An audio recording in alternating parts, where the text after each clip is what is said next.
தமிழக பாஜக மாநில தலைவர் நயினார் நாகேந்திரன் தமிழகம் தலைநிமிர தமிழனின் பயணம் என்ற வரலாற்றுச் சிறப்புமிக்க மாநில அளவிலான பிரச்சாரத்தை சென்ற அக்டோபர் 12ஆம் தேதி மதுரையில் தொடங்கினார்.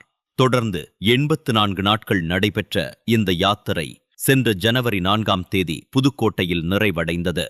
திமுகவின் உண்மையான முகத்தை அம்பலப்படுத்துவது இந்த யாத்திரையின் முக்கிய நோக்கமாகும்.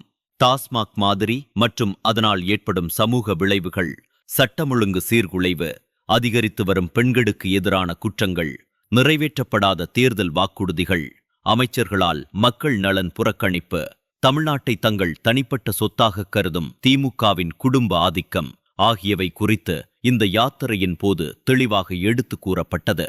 திமுகவை தோற்கடித்து தமிழ்நாட்டின் பெருமையை மீட்டெடுப்பதும் இந்த யாத்திரையின் நோக்கமாக இருந்தது. யாத்திரையின் போது 3.8 கோடி தமிழர்களை சந்தித்து அவர்களின் கவலைகளை புரிந்து கொண்டு அவர்களின் குரல்களை பிரதிபலிப்பதும் இந்த யாத்திரையின் நோக்கமாக இருந்தது. பாஜக தொண்டர்களுக்கு உற்சாகமூட்டி வரவிருக்கும் மாநில தேர்தல்களுக்கு அவர்களை தயார்படுத்துவது, மாநிலம் முழுவதும் கட்சியின் வாக்குச்சாவடி கட்டமைப்பை வலுப்படுத்துவதும் இதன் நோக்கங்களாகும். 84 நாட்களுக்கும் மேலாக மாநில பாஜக தலைவர் நயினார் நாகேந்திரன் 2400 கிலோமீட்டருக்கும் மேல் பயணம் செய்தார். அப்போது தமிழகத்தின் 8 திசைகளிலும் உள்ள 52 அமைப்பு மாவட்டங்கள் மற்றும் 33 நிர்வாக மாவட்டங்களுக்கு சென்றார். மாநிலம் முழுவதும் உள்ள மக்களுடன் நேரடியாக உரையாடியது சிறப்பம்சமாகும். இந்த யாத்திரை 47க்கும் மேற்பட்ட அமைதியான பொதுக்கூட்டங்களை வெற்றிகரமாக நடத்தியது. இந்த கூட்டங்கள் திமுக அரசாங்கத்தின் தோல்விகளை திறம்பட அம்பலப்படுத்தியதுடன் மோடி தலைமையிலான தேசிய ஜனநாயக கூட்டணி அரசாங்கத்தின் சாதனைகளையும் எடுத்துரைத்தன. இந்த யாத்திரையில் இதுவரை இல்லாத ஒரு முன்னோடி முயற்சி மேற்கொள்ளப்பட்டது. பொதுக்கூட்டங்களில் மாவட்ட வாரியான விளக்க வீடியோக்கள் திரையிடப்பட்டன. திமுக ஆட்சியின் கீழ் ஒவ்வொரு மாவட்டமும் எவ்வாறு சீரழிந்துள்ளது என்பதை இது தெளிவாக காட்டியது. இது ஒரு ஆதார அடிப்படையிலான அரசியல் தகவல் தொடர்பு முயற்சியாகும். பயணம் முழுவதும் மக்கள் தாங்களாகவே முன்வந்து திமுக அரசாங்கத்திற்கு எதிரான தங்கள் குறைகளையும் துன்பங்களையும் கோபத்தையும் பகிர்ந்து கொண்டனர். தேசிய ஜனநாயக கூட்டணியால் மட்டுமே மாற்றத்தை கொண்டுவர முடியும் என்ற வலுவான நம்பிக்கையையும் அவர்கள் வெளிப்படுத்தினர். அவர்களின் குரல்கள் முறையாக பதிவு செய்யப்பட்டு மக்கள் கருத்து காணொளிகள் மூலம் வெளியிடப்பட்டன. இது ஊழல், நலத்திட்டங்களின் தோல்விகள் மற்றும் நிர்வாகத்தின் அலட்சியத்தை அம்பலப்படுத்தியது. நயினார் நாகேந்திரன் போராட்டங்களையும் ஆர்ப்பாட்டங்களையும் முன்னின்று நடத்தினார். பொதுமக்களின் கோரிக்கைகளை உறுதியாக எதிரொலித்து மாநில அரசாங்கத்தை பொறுப்பேற்கச் செய்தார்.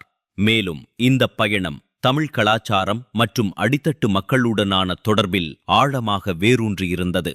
பிரதமர் நரேந்திர மோடியின் பெயரிடப்பட்ட ஒரு கிராமப்புற தேநீர் கடையில் தேநீர் அருந்தியது முதல், கோயம்புத்தூரில் வள்ளிக்கும்மியில் பங்கேற்றது மற்றும் திருச்சியில் தீபத்தூணில் பூர்ண சந்திரனுக்காக மோட்ச தீபம் ஏற்றியது வரை இந்த பயணம் மக்களுடன் உணர்வு பூர்வமான ஒரு கலாச்சார ஒற்றுமையை பிரதிபலித்தது.